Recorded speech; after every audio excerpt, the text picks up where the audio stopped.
Hello good morning friends. வாங்க இன்றைக்கி நம்ம எம்வி விலாக்ஸ் ஆஃப் மலர்விழி சேனலை பார்க்க போகிறது சூப்பரான ஒரு ஹெல்த்தியான லட்டு தாங்க. என்ன பொருள் வச்சு செஞ்சுருக்க தெரியுங்களா? இந்த லட்டு அவ்வளோ சீக்கிரமாக குயிக்காக செஞ்சிடலாங்க.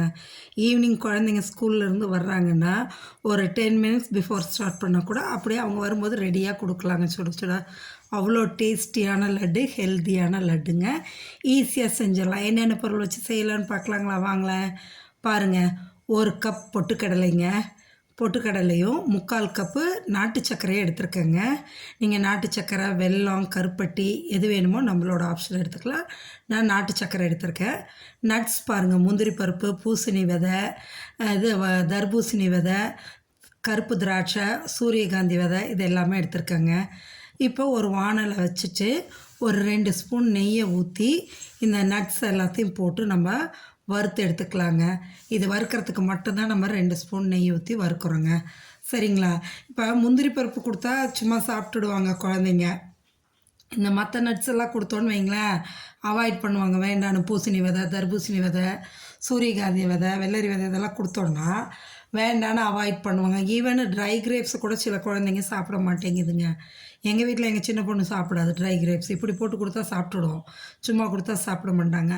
அந்தமாரி இருக்கும்போது நம்ம இந்தமாரி நிறையா நட்ஸ் போட்டு இந்தமாரி ஒரு லட்டு ப்ரிப்பேர் பண்ணி கொடுத்துட்டோன்னு வைங்களேன், சாப்பிட்டுக்குவாங்க. ஹெல்தியும் கூட.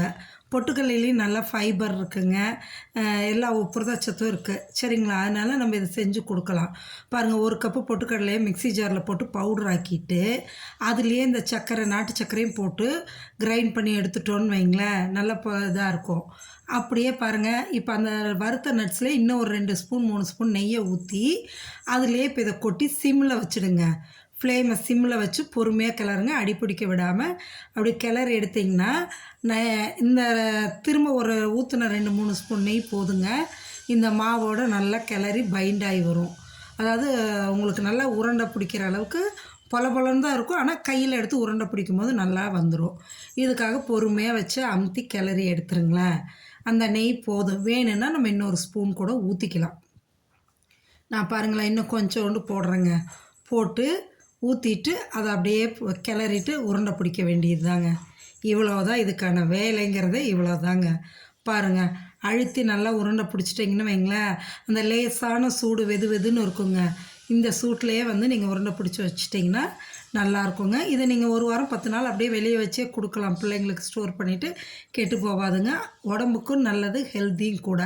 இந்த பொட்டுக்கடலை பார்த்திங்கன்னா ஃபோலிக் ஆசிட் இருக்குங்க, உடம்புக்கு ரொம்ப நல்லதுங்க. குழந்தைங்களுக்கு டெய்லி 1-2 கொடுங்க, உடம்புக்கு அவ்வளவு நல்லதுங்க. பெரியவங்களும் சாப்பிட்லாம். பாருங்கள், நான் எடுத்த அந்த பொட்டுக்கடலைக்கு ஒரு 15 லட்டு வந்ததுங்க.